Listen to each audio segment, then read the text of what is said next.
Muy buenas tardes, noches. Vamos a continuar con la lección que tenemos un par de semanas en ella, el diseño de la familia. Y quiero leer un pasaje donde vamos a darle continuidad y donde nos quedamos la clase pasada, Génesis capítulo 2, verso 18.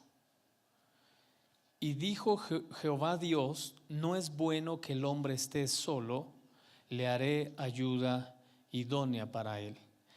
Y nos quedamos en este punto importante sobre la manera como a veces nos referimos o entendemos la posición, el lugar, la labor que desarrolla la mujer, y dimos algunas definiciones de esposa, hembra, ayuda idónea o mujer, y vimos que el diseño de Dios para la mujer es que sea ayuda idónea. Después, en el desarrollo de la historia del ser humano, van surgiendo diferentes etapas en el que la mujer le toca desempeñar diferentes roles, diferentes actividades que por supuesto las va cumpliendo bien, pero va de alguna manera alejándose del diseño original. En el diseño original, Dios dice que lo que Él quiere para la continuidad de la vida en la tierra es la ayuda idónea para el hombre. Quiero contarle un chiste. Dicen que una vez llegó un hombre al cielo y llegó y se sorprendió porque había una fila muy larga de hombres y una fila muy corta de hombres.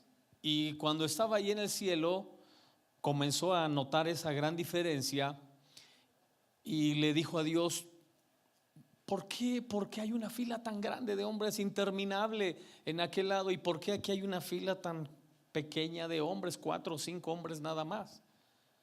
Y Dios le dijo: lo que pasa es que en aquella fila están todos a los que sus esposas los mandaban. Esa fila es de puros hombres a quienes sus esposas los mandaban. Y de este lado están los que mandaban en su casa. Y le dijo Dios: y por cierto, ¿qué haces tú aquí? Le dijo: no sé, mi esposa me dijo, fórmate ahí.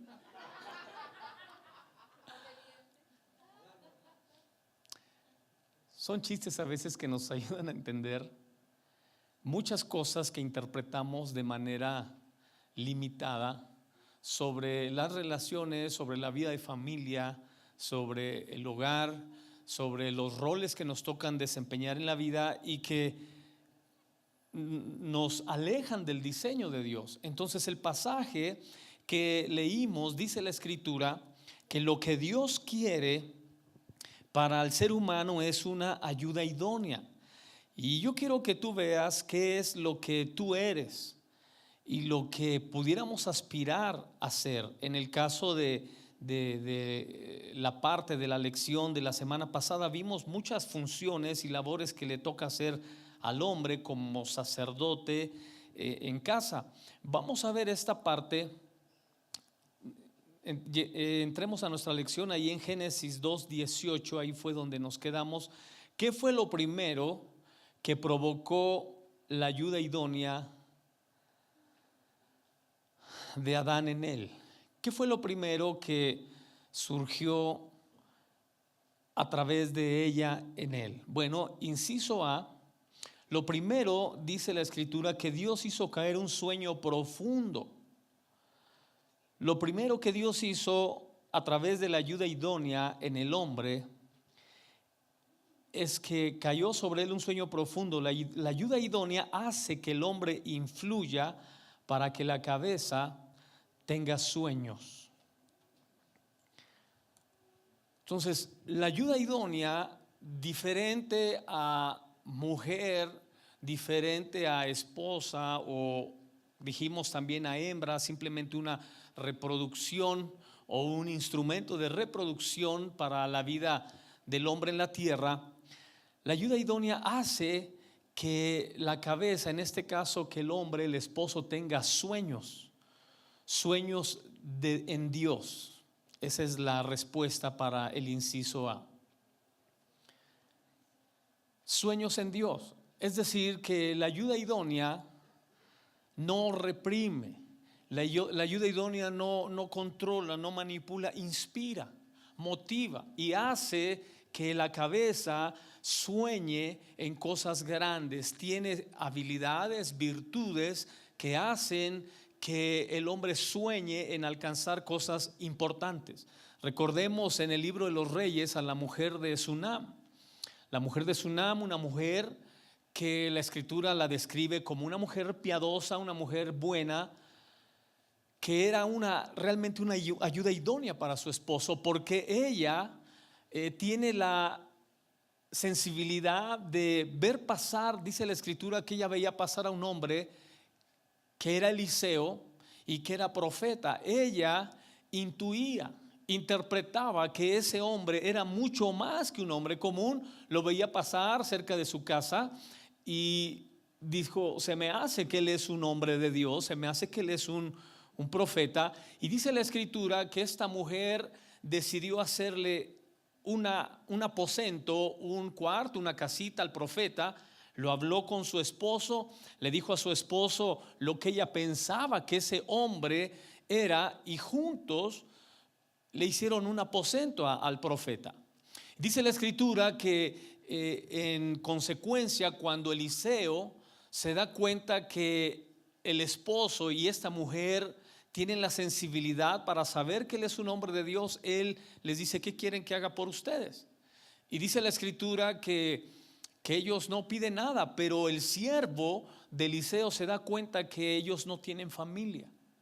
Entonces el profeta la ministra, ora por ella y ella engendra un niño.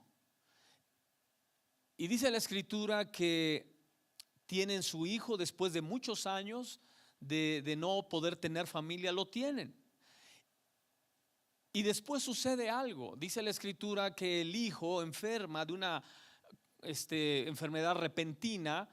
Muchos creen que es un golpe de calor, una especie de insolación, porque están en el campo y ahí de repente el muchacho cae desmayado y se lo llevan a la mamá ya moribundo, y la madre hace algo.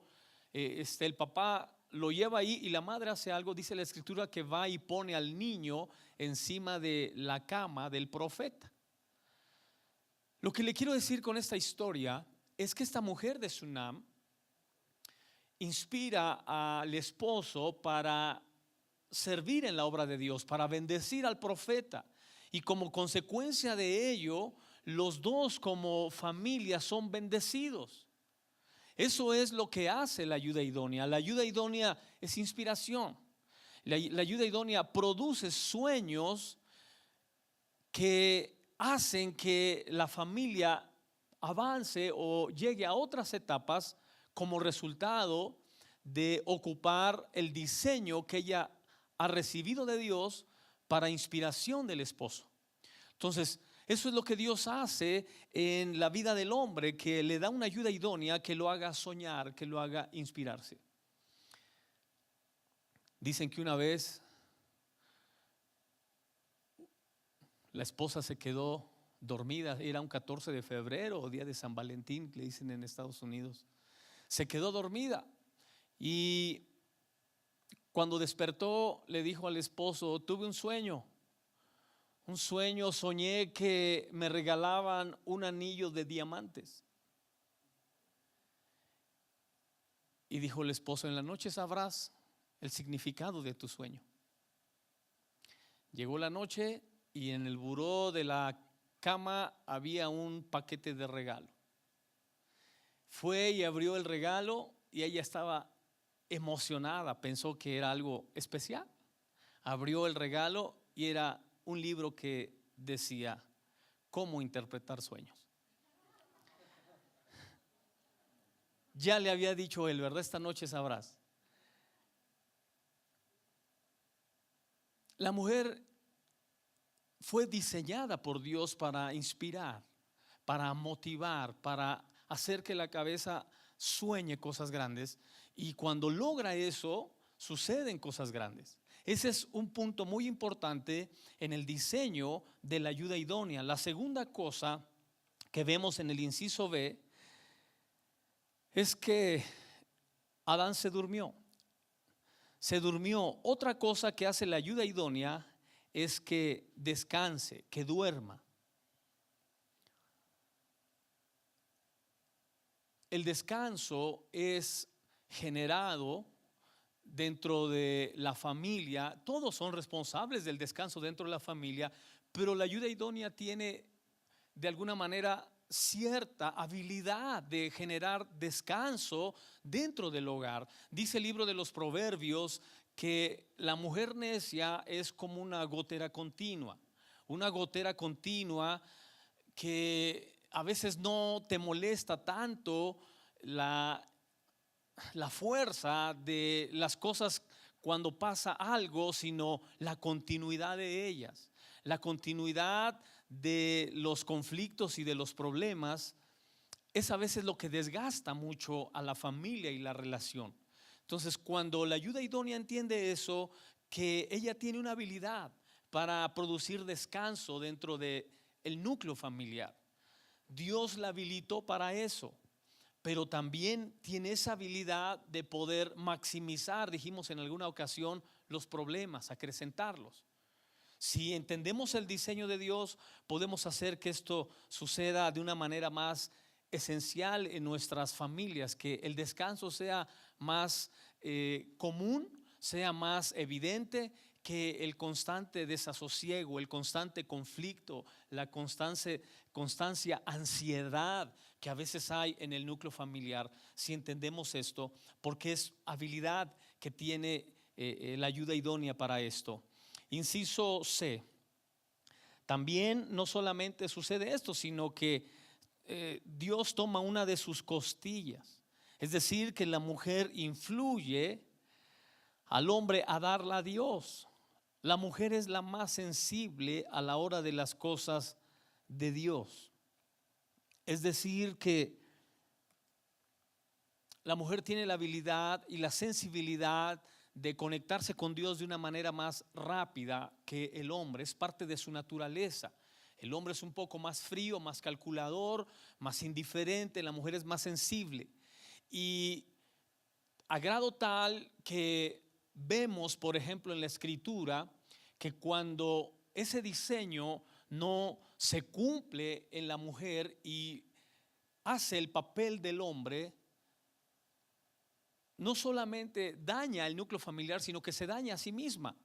Dice la Escritura que un día el rey David regresó a casa con la victoria de haber recuperado el arca perdida, el arca del pacto. Estaba por ahí extraviada y David la recupera, la encuentra y llega con la victoria a su casa a celebrar, como muchos hombres cuando llega la quincena o cuando le suben de puesto en el trabajo o cuando cierra un buen negocio y llega con la victoria a su casa, y en su casa no encuentra una ayuda idónea. Encuentra una mujer que lo menosprecia. Eso es lo que hace Mical con David. Dice la Escritura que Mical lo menosprecia y tiene en poco lo que para David era lo máximo. Era más que vencer a los filisteos, más que derrotar gigantes. Para David, el haber recuperado el arca del pacto era lo más glorioso para él, era la victoria más importante. Y quiere compartirla con su familia, y en su familia encuentra una persona que no sabe ser ayuda idónea, que no sabe relajarlo, que no sabe compartir la bendición, que no sabe qué hacer en esos momentos significativos. Y dice la Escritura que fue tal el comportamiento de Mical hacia David, y fue tan reprobable a los ojos de Dios que menospreciara la victoria de David, que dice la Escritura que quedó estéril para siempre. Por eso le estoy diciendo, es importante entender el diseño de Dios como ayuda idónea. Ahora, aquí estamos hablando de una esterilidad física. En la Escritura tú ves una esterilidad física, pero hay una esterilidad emocional, espiritual, en el que muchas veces la mujer, cuando no entiende el diseño de Dios, pierde facultades y habilidades que son parte de ella misma. A grado tal, dice la Escritura, fue la esterilidad de esta mujer que adoptó 2 sobrinos y también se le murieron los 2 sobrinos. Es decir, cuando no se cumple el diseño de Dios, el riesgo a que se genere una situación difícil en la familia, pero no solo en la familia, sino a la persona que no ocupa esa posición dada por Dios, es muy alto. Y Mical le tocó vivir un momento así, experimentar, salirse del diseño de Dios, amargarse, ocupar una posición que no le correspondía, porque ella era la ayuda idónea de David, era la hija del rey Saúl.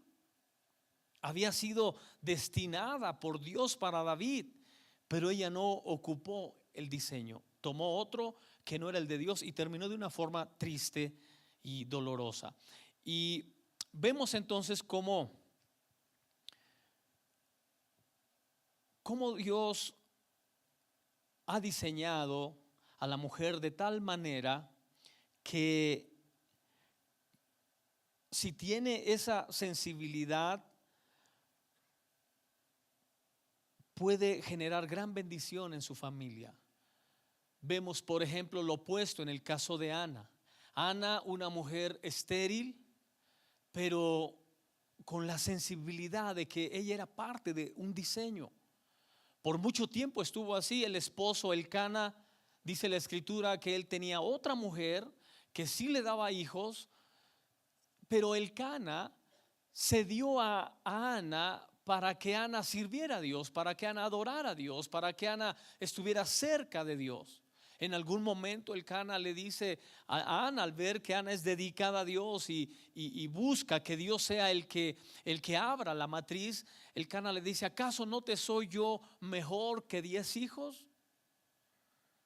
Pero ella quería ser madre, ella sabía que ese era su diseño y buscó a Dios de tal manera que Dios en algún momento la hizo ser madre de un hombre, dice la Escritura, que se llamó Samuel. El gran profeta Samuel fue hijo de esta mujer que tuvo esa sensibilidad de entender su diseño y de esperar en Dios para que se cumpliera en su vida. Inciso D. Otra cosa que hace la ayuda idónea, dice la Escritura, cerró la carne en su lugar. La esposa hace cerrar la carne por Dios. Ella no la cierra, pero sí provoca que las heridas de su esposo sean sanadas. Es decir, que no las abre más.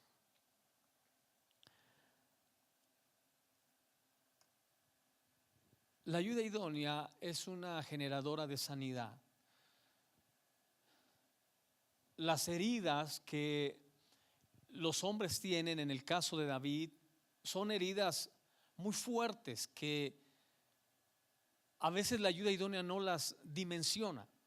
Pero en el caso de David, David nunca volvió a acercarse a Mical. Y pareciera que fue tal el resultado de esa desaveniencia entre David y Mical, que David huye, se va, no como resultado de eso, se va porque su padre lo persigue, pero da pie a que se separen y que David después haga su vida con otra persona. Finalmente Mical se queda sola, no ocupa el lugar que le correspondía como ayuda idónea. A veces no nos damos cuenta de las heridas que cada persona trae, especialmente en el caso de los esposos o en el caso de los hijos. La ayuda idónea tiene la sensibilidad de sanar heridas, heridas que a veces nadie puede sanar. Nadie. Hemos escuchado mucho sobre cómo los hombres buscan el famoso club de Toby, las famosas reuniones de hombres donde se reúnen para comentar, platicar, desahogarse, salir un poco de la rutina, etcétera, etcétera. Pero una mujer que realmente es ayuda idónea, su esposo no necesita el club de Toby, porque ella sabe sanar las heridas que su esposo trae del trabajo, de la vida, de la familia. A veces la familia nos hiere. De alguna manera, consciente e inconscientemente, nos sentimos heridos. ¿Por qué? Porque sentimos que no valora nuestro esfuerzo, nuestro trabajo, nuestra dedicación. ¿Por qué? Porque pensamos que los hijos no son correspondientes a lo que se les da y nos sentimos de alguna manera decepcionados o heridos. Y la ayuda idónea tiene que tener esa sensibilidad para sanar heridas. Dice la escritura que Betsabé llegó a ser mujer de David en circunstancias muy accidentadas, pero finalmente llegó a ser esposa de David, que le dio a un hijo que se llamó Salomón. Pero David venía de situaciones muy dolorosas, muy difíciles. Él ya venía de la pérdida de relaciones, de hijos, en el caso de Tamar, su hija violada por un hijo de él. Situaciones muy difíciles. Y Betsabé significa hija de misericordia. Y Betsabé pudo ser en la vida de David la sanidad que él necesitaba para heridas que él venía arrastrando, muy dolorosas, de pareja y de familia. A grado tal que cuando tienen a su hijo Salomón, David le hace una promesa a ella y le dice: tu hijo será el próximo rey de Israel. David tuvo muchos hijos y los tuvo con otras mujeres.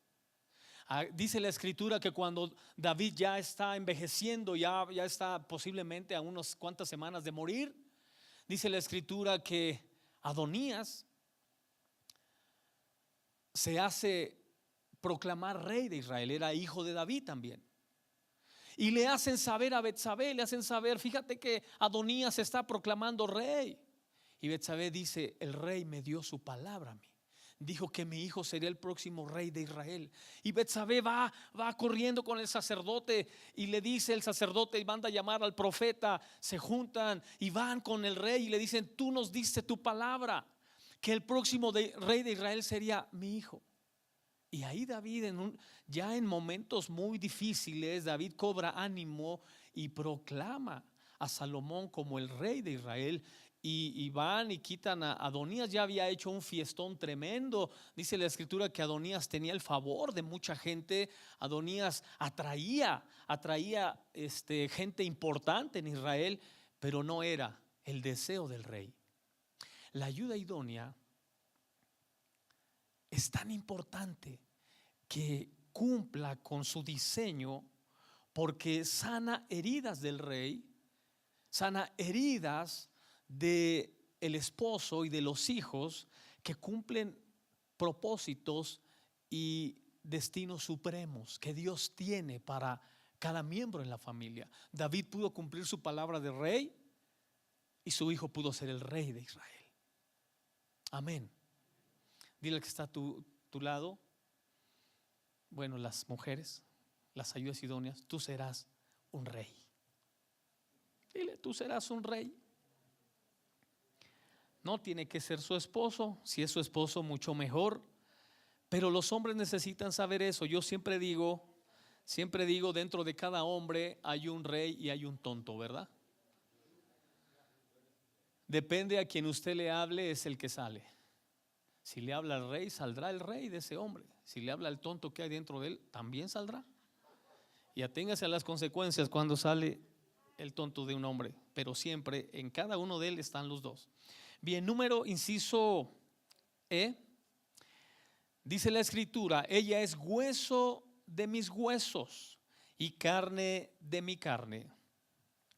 La ayuda idónea se hace uno con su esposo en sus problemas, en sus angustias, pero no lo ataca, porque es carne de su carne. Le duele lo que a él le duela.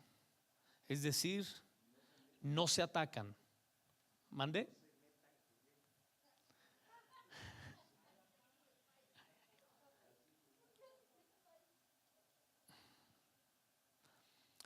Sí, ya tiene la respuesta, ¿verdad? No se atacan, pero no lo ataca.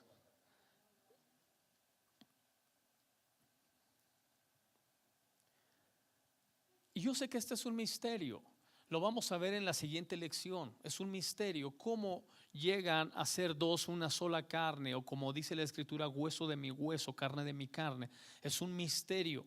No lo vamos a explicar todo, es muy profundo, pero sí lo suficiente para que usted entienda cómo es que en el diseño de Dios era llegar a ser una sola carne, no solo marido y mujer, no solo la pareja o no solo el matrimonio, no, sino una sola carne. ¿Cómo se llega ahí?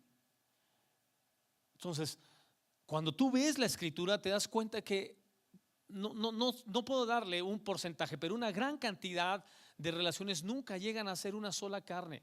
Solo llegan a ser una buena pareja, una buena relación, un buen compañero, pero nunca una sola carne. Y la escritura te dice que el diseño de Dios era ese, que llegaran a ser una sola carne, porque esa es la manera como no se hacen daño, como no se atacan, como no se señalan, como no se reprochan.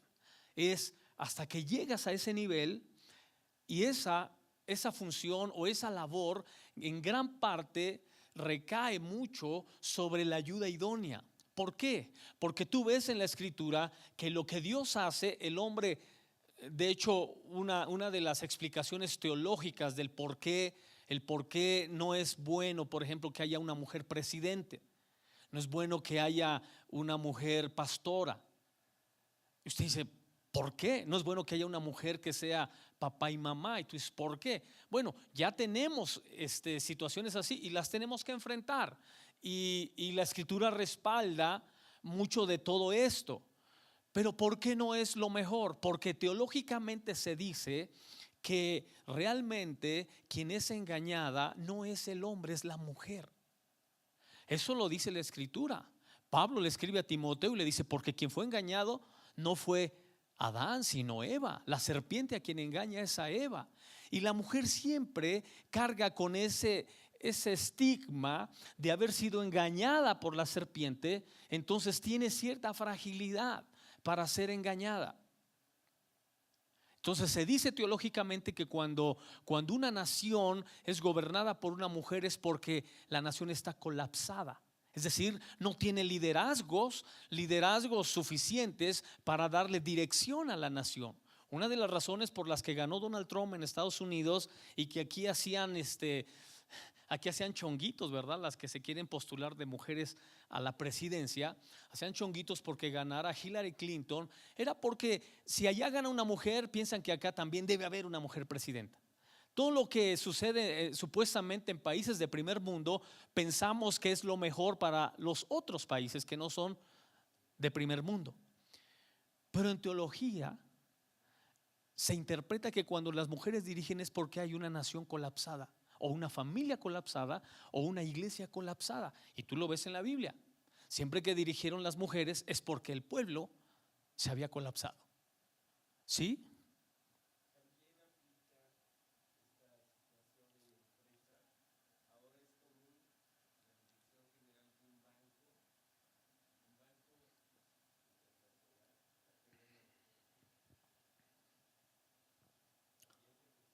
Sí, sí es aplicable a todos los ámbitos. Pero ahora, yo lo que le quiero decir aquí es que ese es el diseño, ¿verdad? El diseño es como dijimos la clase pasada, que el hombre sea el sacerdote o la cabeza. Y cuando hablamos de sacerdote o cabeza, no estamos hablando de que sea más. No, lo que decimos es que tiene mayor responsabilidad, pero no es más que la mujer.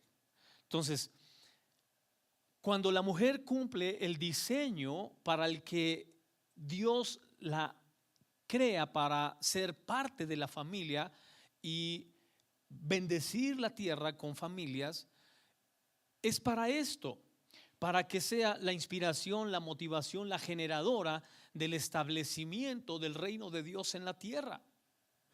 Cuando no desarrolla esa función y entonces se pone encima de, entonces comienza a resquebrajarse el diseño de Dios. Y es a donde nos ha querido llevar el humanismo.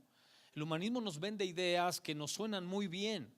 Y yo digo, qué bueno que cada vez la mujer pueda desempeñar labores más altas. Pero sí creo que hay labores y actividades que tiene que aprender a menguar para que Cristo crezca.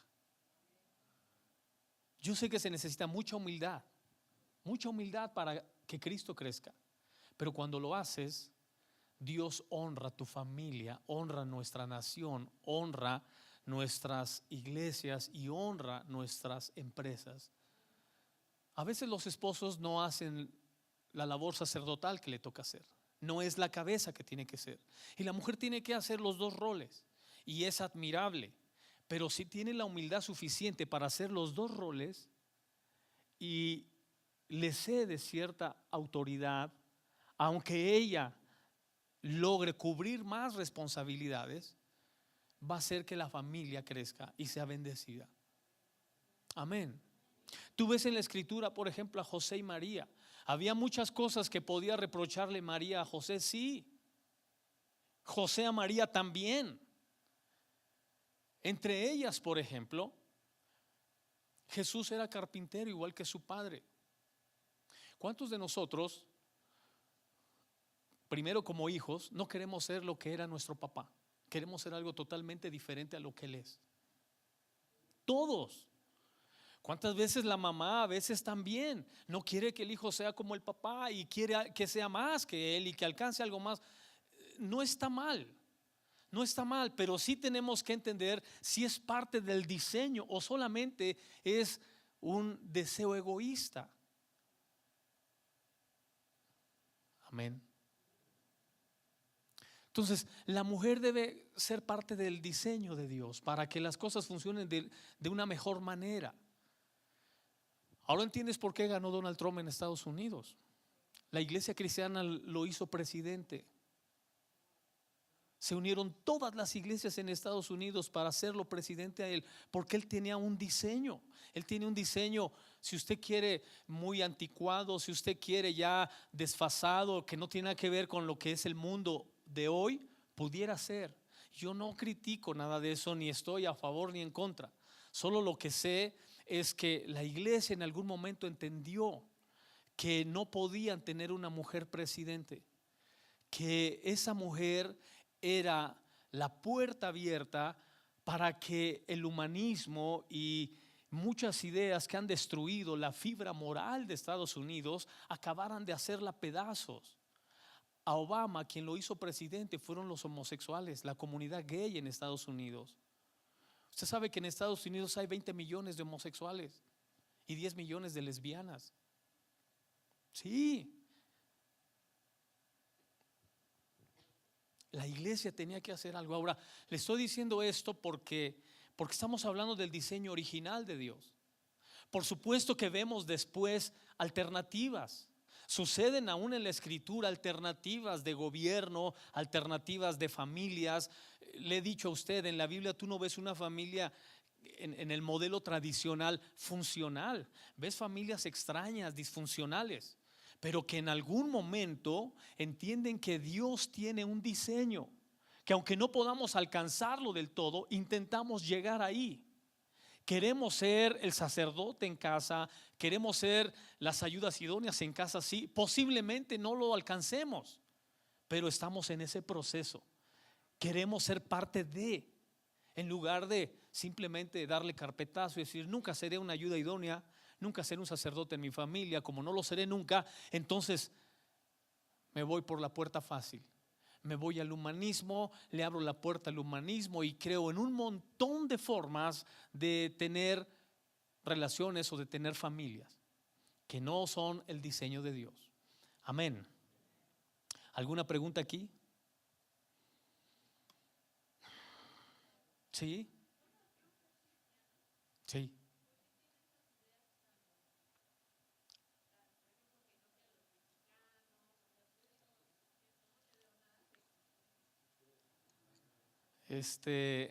Yo creo que aquí los medios de comunicación han inducido mucho la forma en la que entendemos a Donald Trump, desde mi punto de vista. Por ejemplo, y con esto les demuestro que así fue. Yo no escuché nunca un medio de comunicación que dijera va a ganar Donald Trump. Todos decían Hillary Clinton, porque ella va arriba en las encuestas, porque ella. Nadie dijo posiblemente Pudiera nadie. ¿Sabes por qué? Porque inducían la información y el voto aún de los mexicanos que tienen familia ya aquí en México. Pero realmente lo que estaba sucediendo era que había una revolución de dos cosas en Estados Unidos: una, del nacionalismo norteamericano, y dos, de los principios judeocristianos con los que se estableció Norteamérica. Entonces él trabajó eso con las iglesias y el nacionalismo con el resto. Entonces eso le dio la presidencia. Entonces, por supuesto que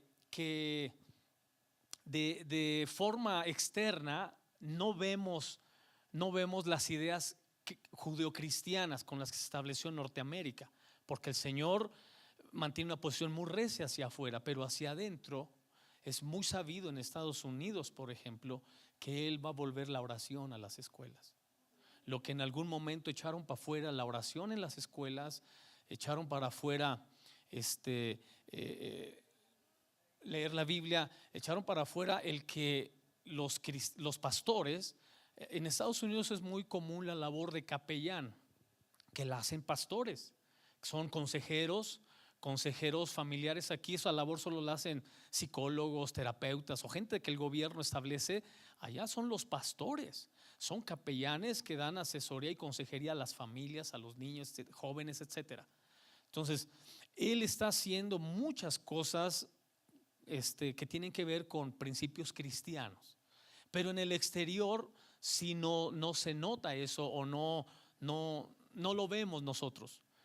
Pero realmente a él no le interesa eso. Yo diría lo mismo: a mí no me interesa cómo me ven allá afuera, me interesa mi familia. Y eso es lo que creo que debemos ahora nosotros como cristianos de rescatar.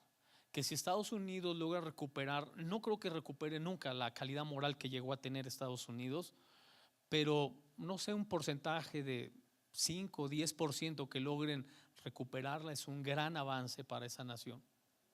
¿Querías decir algo, Max?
Claro, porque reduces al hombre a una caricatura de hombre y reduces a la mujer a una caricatura de mujer también, ¿sí?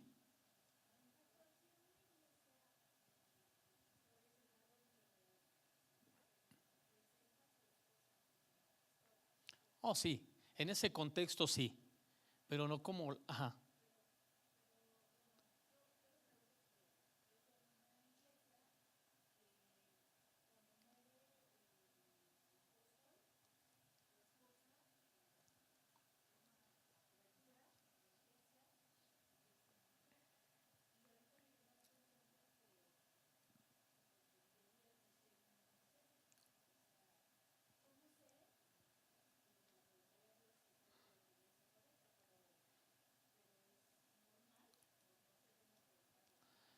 precisamente es el resultado de un colapso, ¿no?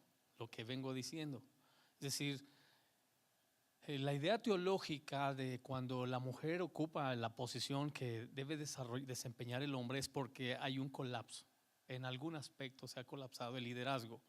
Entonces, yo le aconsejo que se tome su tiempo, que esté orando a Dios, que esté tratando de entender la visión que tenga la iglesia, la pastora, y que sea Dios quien la dirija, ¿verdad? Pero el diseño original es y vuelvo a lo de, sí surgen después alternativas, como en el caso del matrimonio, ¿verdad? Que de hecho el nombre, recordemos que el nombre para Eva era el mismo de Adán, ¿no? O sea, eran uno solo para los dos. Ese era el diseño de Dios. Después, obviamente, de la caída vienen otras alternativas, pero lo mejor siempre es tratar de estar lo más apegado al diseño. Y es compatible, sí, se puede vivir, sí, se puede tener familia, iglesia, empresas, naciones, sí puede haber que las dirijan mujeres y pues hay mucho dato histórico para ello, pero no es el diseño. Es lo único que queremos hacer énfasis. Amén. Y bueno, en el caso de Donald Trump sí le ayudó, hermana. El vicepresidente de Donald Trump de Estados Unidos es un pastor que tiene su iglesia, predica el domingo y de lunes a viernes es vicepresidente, es pastor. No recuerdo bien el nombre de él, pero es un pastor. Sí.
Sí, es que ese tipo de comentarios son como el de, pues también hay pastores homosexuales muy buenos que predican muy bien, enseñan muy bien y escriben muy bien.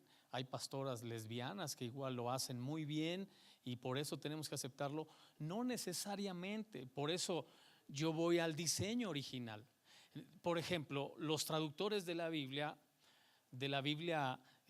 internacional, Westcott y Hort, ellos son teólogos liberales. Tú lees la Biblia, es muy buena, aunque yo en algunas partes noto algunas tendencias peligrosas en la traducción. Y todo mundo los reconocemos como traductores de la Biblia, pero cuando ya tú profundizas en ella y dices, aquí hay peligro de que se entienda otra cosa por lo que quiere decir realmente Dios, y te das cuenta que aunque son muy buenos escritores, no necesariamente les tienes que creer. Tienes que analizar más profundamente lo que escriben. Y ellos vienen de una corriente que se conoce como la corriente anglicana, que surge en Inglaterra. Los anglicanos en Inglaterra, si estoy bien de tiempo, para que bueno, rápidamente, esto tú lo ves en Historia Universal. Tú solamente busca en Historia Universal Iglesia Anglicana y te va a mandar al 1500, luego. 1500 surge la Iglesia Anglicana, que no surge por una declaración de fe, sino por una declaración de la lujuria de Enrique VIII. porque Enrique VIII es el rey de Inglaterra, casado con Catalina de Aragón, los reyes de España, hija de los reyes de España. Y cuando aquí hay otra jugada geopolítica. Los venecianos, Venecia infiltra a una mujer que se llama Ana Bolena, la veneciana, que por ahí hay una película de Ana Bolena.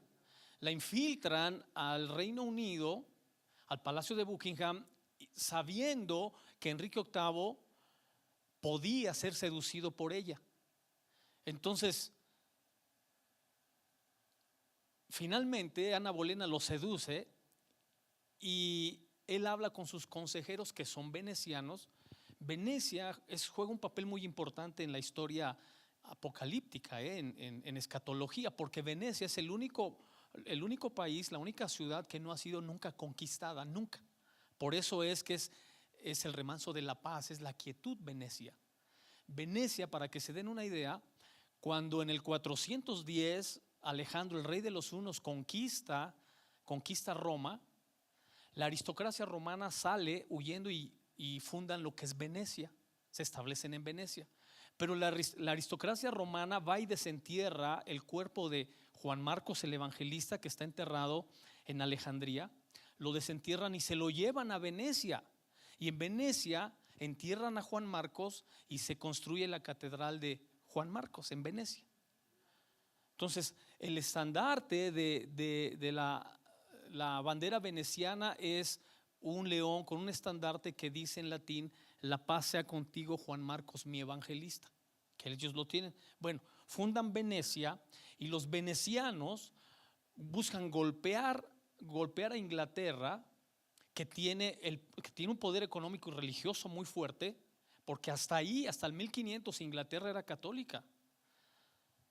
Se enamora Enrique VIII de Ana Bolena y los asesores de Enrique VIII, que son financieros venecianos, le dicen que se divorcie de Ana Bolena.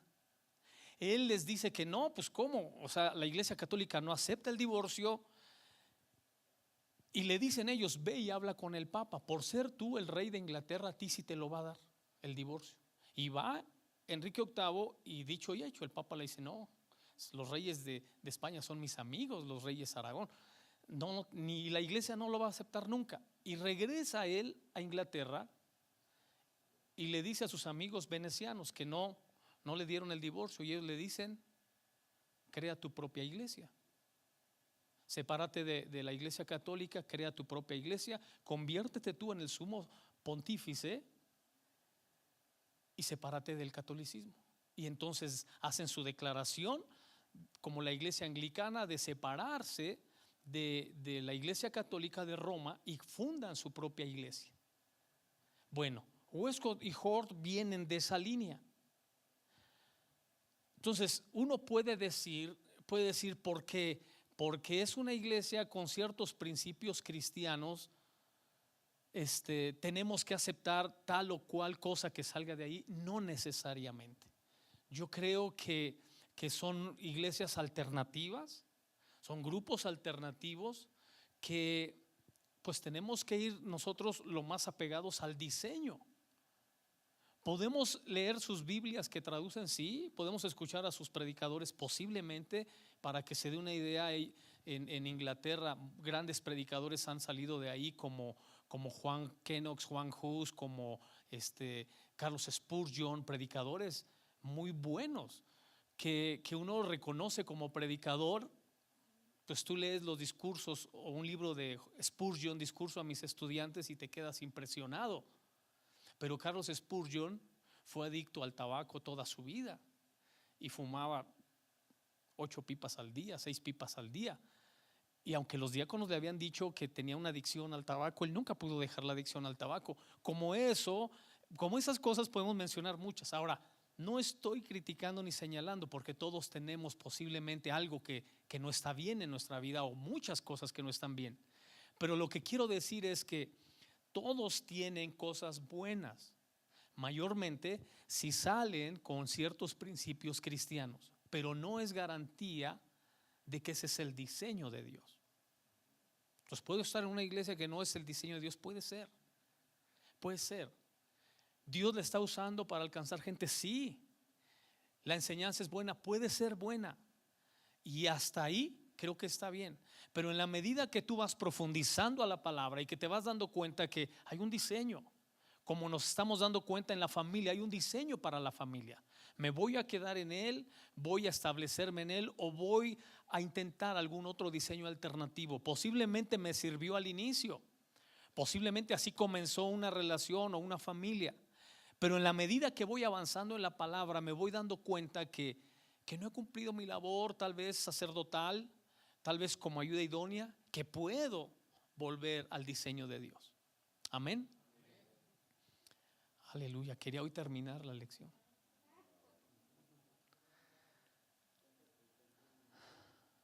Sí, yo pensé que me estaban carrereando. No. Bueno, sigamos entonces. Inciso F. El hombre dejará a su padre. La mujer influye mucho en las decisiones del hombre. De ella depende que su influencia sea positiva o negativa. Influye mucho en las decisiones del hombre, porque dice la Escritura: a raíz de la ayuda idónea, el hombre dejará a su padre y a su madre. Es decir, que ella influye en una decisión que es importante, muy importante para las dos partes, pero aquí el énfasis lo está haciendo en el hombre. Es decir, que ella influye en sus decisiones de una manera muy fuerte. A grado tal lo vemos en la Escritura que cuando analizamos el reinado más perverso que tuvo Israel fue el reinado de Acab y de Jezabel. Acab hizo cosas perversas orillado por Jezabel. Una de las cosas más terribles, que fue la que marcó el reinado perverso de Acab y de Jezabel, fue cuando dice la Escritura que Acab fue a un hombre piadoso, temeroso de Dios, y le dijo: véndeme tu viña. Un hombre llamado Nabot. Nabot era un hombre piadoso, y Nabot le dijo: no te la puedo vender porque es la herencia de mis padres, es lo que mis padres me han dejado. Lo mejor que tengo en la vida es este pedazo de tierra, porque representa mi historia, mi pasado, mi fe, mis principios, mis valores. Y dice la Escritura que Acab llegó muy triste a su casa porque Nabot no le quiso vender la viña. Y lo vio Jezabel, lo vio la mujer y le dijo: ¿y ahora por qué estás así? Tu rostro está demudado, ¿por qué estás triste? Y dice la Escritura: es que me gustó la viña de Nabot y no me la quiso vender. ¿Que no te la quiso vender a ti el rey? Mañana tienes la viña de Nabot. ¿Cómo? Sí, mañana te la doy. Y dice la Escritura que Jezabel, de forma perversa, creó un juicio espantoso contra Nabot y literalmente le quitó su viña. Y Dios le habló a través del profeta a esta mujer y le dijo: vas a ser comida por los perros. Solo dos cosas no te comerán los perros: ni los pies ni la cabeza te comerán. Y dice la Escritura que la mujer estaba en el balcón del palacio y cayó al piso. Dice la Escritura que se reventó la mujer y llegaron los perros, se la comieron y solo dejaron el cráneo y los pies. Se cumplió lo que dijo el profeta. Pero quiero llegar a este punto. ¿Cómo puedes influenciar tanto a un hombre a que haga algo tan dañino, tan destructivo como lo hizo Acab? Aleluya. ¿Ha escuchado usted eso de nada más se casó, pastor, y la mujer lo cambió totalmente?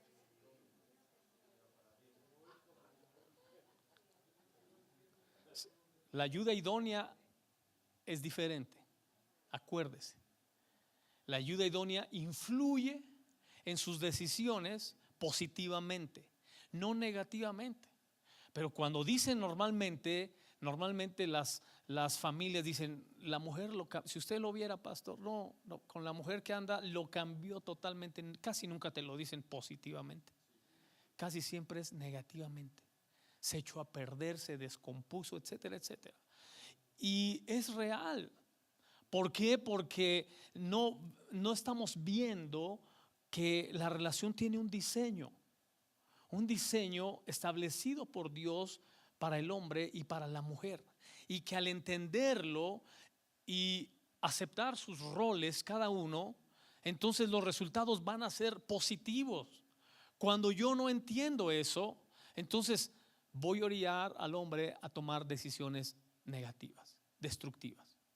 Y es algo que por supuesto Dios no quiere que nos suceda. Dios no quiere que nos pase ese tipo de cosas. Y que tal vez se reduzca en la medida que nosotros entendemos el diseño de Dios, se reduce en ese tipo de escenarios, que es la razón por la que salió el comentario de Norteamérica. Dicen que una vez se le apareció un ángel a una pareja y les dijo: me envió Dios a concederles un deseo a cada uno. Y la mujer dijo: mi deseo es viajar por todo el mundo, a los lugares más atractivos y bonitos que hay en el mundo. Y el ángel dijo: va. Mandó un rayo y de repente en sus manos ya estaban los boletos de avión, de hoteles, todo. Y luego le dijo al hombre: tu deseo.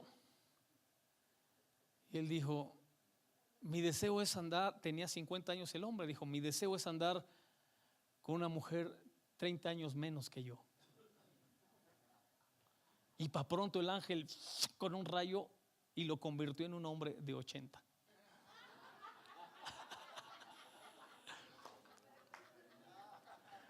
Ándele por andar queriendo. Para los que quieren jovencitas, bueno, si Dios te la da, amén, pero si no, te va a hacer más grande a ti que con la que estás. Bueno, inciso G, vámonos rápido. Estaban ambos desnudos. La mujer provoca la confianza de su esposo, no la exige, se la gana con actitudes. Estaban ambos desnudos. La mujer provoca la confianza de su esposo, no la exige, se la gana con actitudes. Amén. Ahora vamos a entrar al último punto de la lección: el hijo en la familia. El hijo en la familia juega un rol muy importante. Esto también es muy importante porque los hijos muchas veces solo ven que los padres tienen responsabilidades para con ellos, pero los hijos también tienen responsabilidades tremendas. Vamos a ver esto. Hay dos palabras que traducen hijo, dos en hebreo y una en griego. En Génesis capítulo 14, verso 17, vemos hijo con la palabra ben, que es un hijo como constructor del nombre familiar. En él siendo más ancho de relación literal y figurativa. Incluso el nieto, un niño, un miembro de un grupo. Número 2, Daniel 11:6. Igual hay una palabra ahí de hijo, que es la palabra yalad, para engendrar médicamente, para actuar como partera, específicamente para mostrar el linaje al género. Y número 3, Mateo 11:1, es la palabra huios, que significa niño, hijo de Dios, aquellos cuyo el carácter de Dios ha sido formado en ellos, como un padre amoroso, las formas por los castigos, como un padre amoroso, las formas por los castigos. Ahora vamos a ver qué tipo de hijos tenemos o somos o quisiéramos tener o hacer. Inciso A, Proverbios 10:1 habla del hijo necio. El hijo necio que provoca tristeza.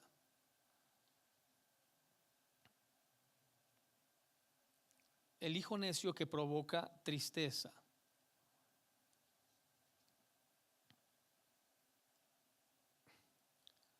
Amén.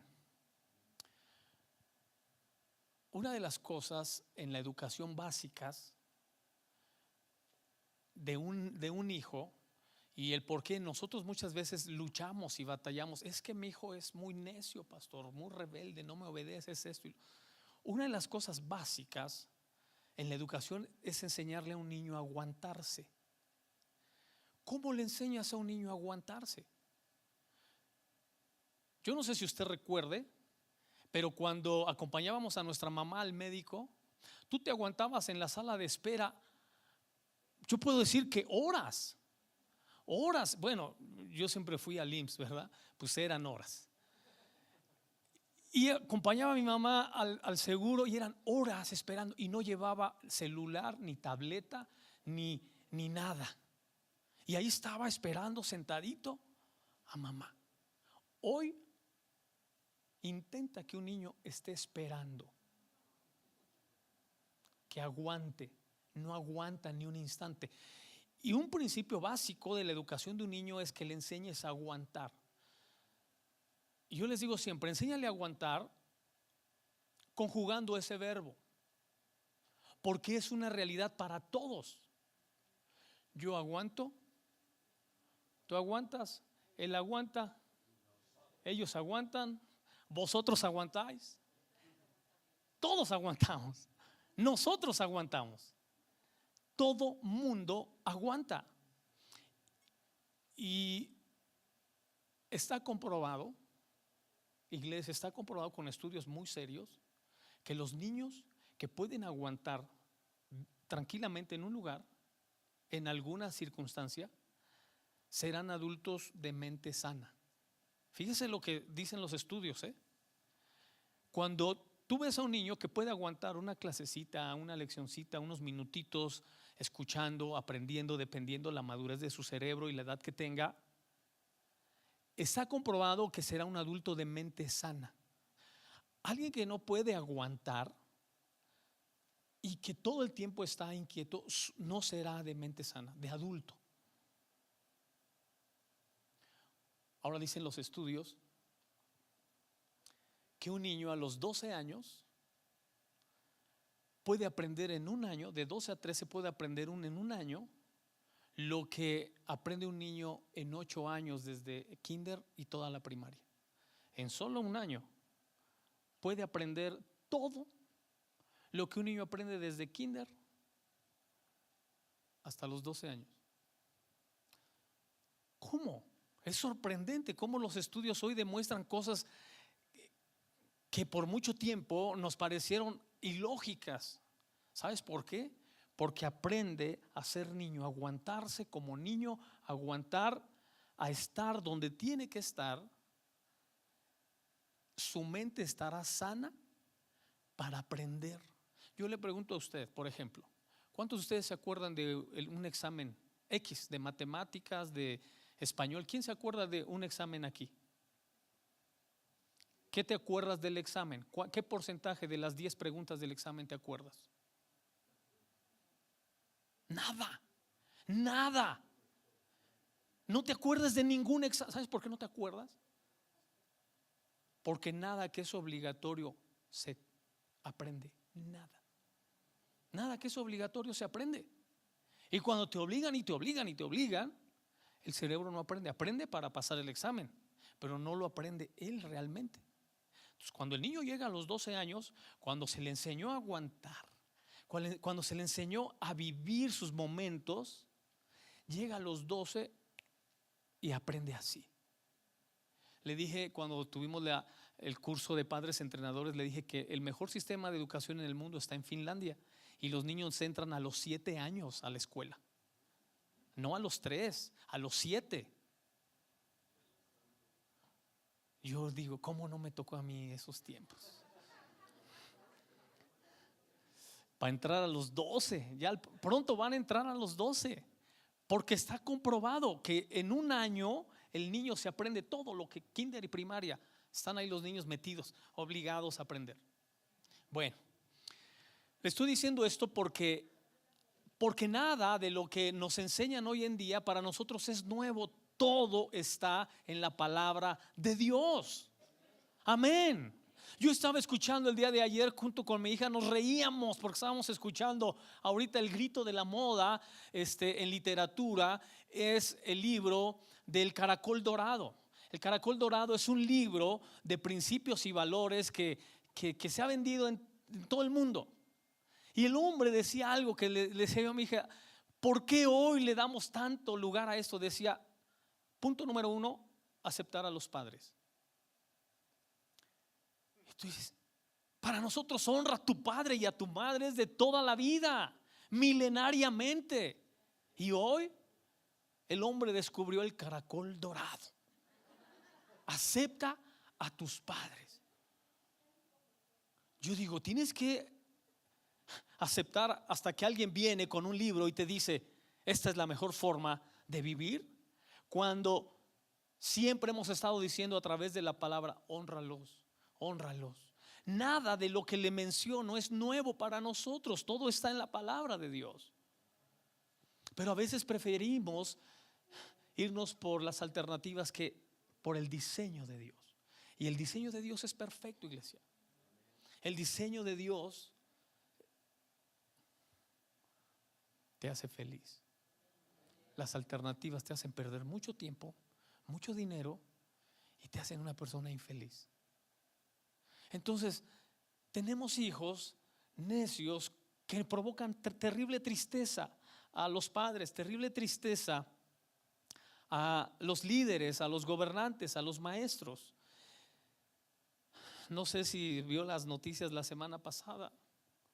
Estos jovencitos de primaria y secundaria que se golpearon.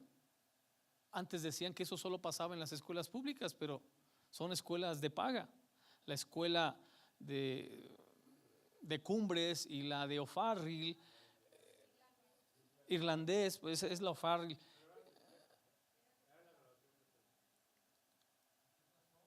Era una graduación de prepa.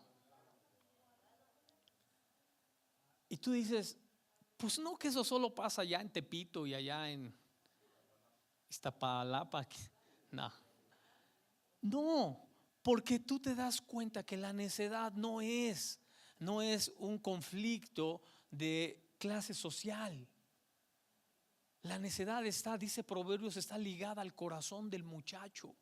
Y cuando tú no entiendes que es parte de la naturaleza del ser humano y que la forma o el antídoto para ello es la palabra de Dios, entonces van a ser muchachos que nos van a producir mucha tristeza. Ahora imagínate esos muchachos de escuelas de paga, imagínate los de gobernantes mañana, imagínate los de jefes de empresas. Ay, Dios nos libre de eso, ¿verdad? Dios, que yo no estaría ahí, pero tus hijos, tus nietos, imagínate que esa gente les toque de jefes. Es gente horrible. Y aquí no hay, iglesia, garantía de nada, de que es de paga pública. No, aquí la única garantía es el diseño de Dios, no las alternativas que nos ofrece el mundo secular. Entonces, inciso B, otro tipo de hijo que producimos, Proverbios 10:5. Hijo que duerme durante la siega.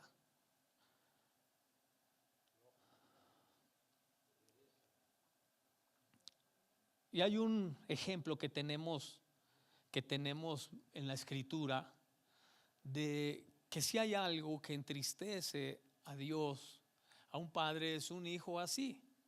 Dice la escritura que en medio de la tormenta Jonás estaba dormido en lo profundo del barco.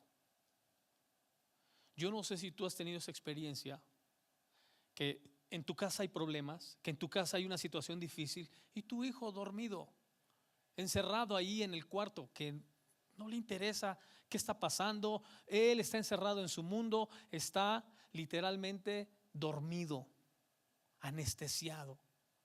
Y usted acá queriendo salvar el barco, rescatar la situación, recuperar la situación. Y a él no le interesa.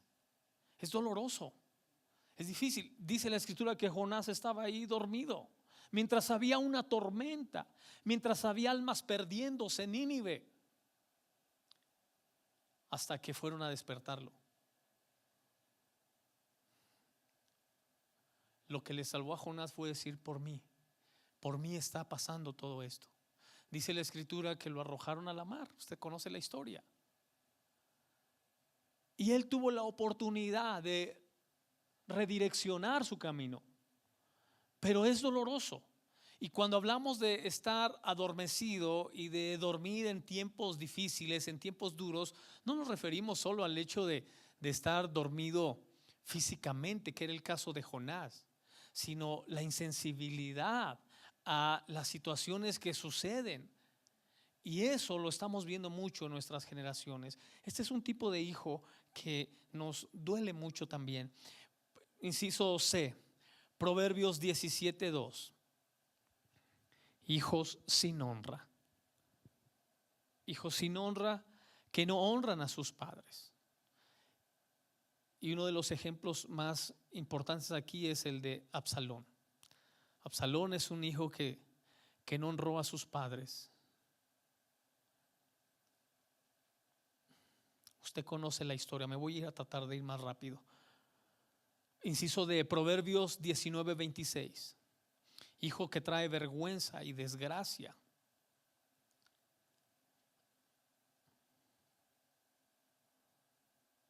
Y ahí puede poner usted Amón. Amón es un hijo que trajo vergüenza a la familia de David también.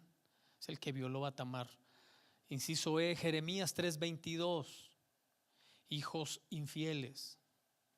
Y puede poner ahí como ejemplo a Sansón. Y no solamente infiel a sus padres, sino infiel a Dios sobre todo. Inciso F, Jeremías 4:22. Habla de los hijos torpes.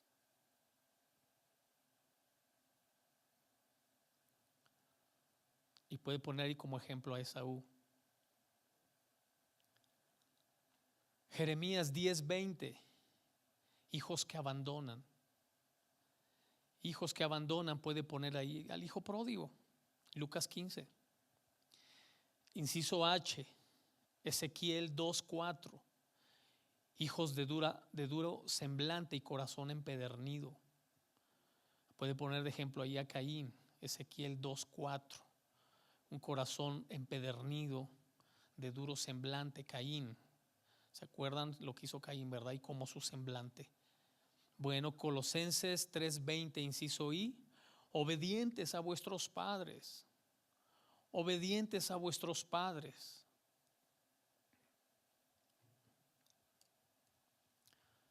Hay una historia de un niño que se llamó Owen. Hoy Owen no es un niño, hoy es un hombre, Owen. Pero Owen fue un niño que a la edad de 6 años comenzó a experimentar una enfermedad infecciosa que nunca tuvo explicación. Dicen que solamente 30 personas en todo el mundo han tenido esa enfermedad. Comenzaron a endurecerse sus músculos y a limitarle el movimiento en la medida que iba pasando el tiempo. Owens comenzó a amargarse mucho contra Dios, contra la vida. Sus padres eran cristianos, él no sabía el porqué, el cómo, el propósito de esto. Los papás pues desconcertados por lo que estaba experimentando su hijo, y en la medida que pasaba el tiempo y los años, sus movimientos se iban limitando más al punto de postrarlo en una silla de ruedas. Un día, viendo el televisor con su madre cristiana que oraba por él todo el tiempo y que él no quería ya que orara por ella porque su condición cada vez iba deteriorándose más, su salud, vieron en televisión a un perrito de 3 patas que daban en adopción,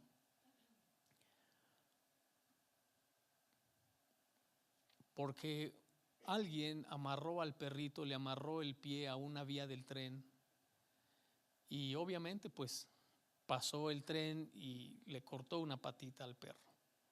Cuando Owens y su mamá estaban viendo la televisión y vieron que daban en adopción al perrito y la razón de su pérdida de su patita, la mamá le dijo a Owens, le dijo: hijo, siento de parte de Dios que debes adoptar ese perrito. Y Owens cuenta después que cuando su madre le dijo, siento de parte de Dios que adoptes tú ese perrito, dice que en ese momento hubo una conexión divina. Hasta ahorita yo nunca sabía de conexiones divinas de hombres con perros, ¿verdad? Pero él dice que hubo una conexión divina de él con el perro. Y llamó y lo pidió en adopción. En su silla de ruedas, Owens entrenaba al perro para que fuera un perro de rescate con sus 3 patitas. Al año lo llevó a una competencia de perros de rescate que ganó el perro de Owens. Ese día él ocupó las portadas de todos los periódicos en Estados Unidos de un perro de rescate con solo 3 patas. Le cambió la vida a Owens. Su vida amargada, vacía y sin sentido comenzó a tener un cambio totalmente de 180 grados. Y él dice, porque le obedecí a mi mamá que adoptara yo a este perro, cuando dije que sí, ahí se dio la conexión con el perro. Mire, a lo mejor estas historias a usted le suenan así, esto es actual, le suenan así como descabelladas. A mí me parece igual cuando yo digo, yo no me conectaría con un perro, tal vez nunca, pero hay gente que sí. Y uno no sabe, porque en este caso él dice, le atribuye a la obediencia a su mamá en medio de su crisis y su dolor y sus conflictos emocionales, mentales. Le obedece a su mamá y Dios lo bendice y le da una posición y le da sobre todo sentido en la vida. Y Owens anda por todas partes del mundo mostrando a su perro que es un perro de rescate. Le digo algo, no hay algo que te bendiga más que la obediencia. Amén. Dile al que está a tu lado, tú eres un hijo obediente. Lo decretamos ahora en el nombre de Jesús.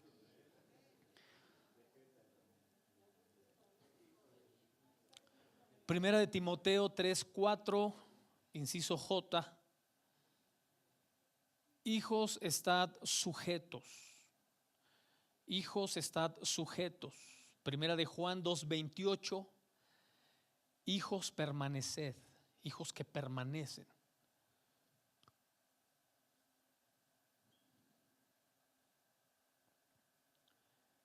Inciso L, primera de Juan 5:21. Hijos, guardaos de los ídolos. Hijos que se guardan de los ídolos, se guardan para Dios y para el servicio de Él. Y tercera de Juan 1:4, o solo verso 4. Hijos, andad en la verdad. Amén. Vamos a dejarlo aquí. Hoy terminamos, ya la próxima semana comenzamos con la lección 3. Quisiera invitarle a que se ponga de pie y que hagamos una oración. Hoy que terminamos la lección, podemos decirle a Dios que aceptamos su diseño. Yo no sé qué familia tú planeaste, qué diseñaste, no sé qué tipo, qué modelo de relación tienes, pero Dios tiene uno para ti. Dios tiene uno para tu familia. Posiblemente tú nunca tuviste uno. Posiblemente fue circunstancial tu relación, tu familia. Pero hoy Dios te dice, yo tengo un diseño perfecto. Padre, te damos gracias en esta noche. Gracias, Dios, por tu palabra que es veraz. Gracias, Dios, aleluya, porque tú no te equivocas nunca. Nunca, Señor, tú eres perfecto. Y, Señor, tienes planes perfectos, diseños perfectos para nuestras familias, para nuestra vida. Dios, gracias. Ayúdanos a ocupar el lugar que nos toca, Señor, en la vida, en el mundo. Ayúdanos a aceptar, Señor, el lugar que nos toca. Ayúdanos a aceptar, Señor, lo que somos, lo que tenemos. Aceptar, Señor, el diseño que tú tienes para nuestra vida. Dios, gracias. Gracias, Dios, porque esa es la manera como podemos cumplir nuestra misión y nuestro propósito en la tierra. Y podemos cumplir con el tuyo también, que es establecer el reino. Establecer el reino en la tierra es establecer tus diseños en la tierra a través de nosotros. En el nombre de Cristo Jesús, te damos gracias, Dios. Amén.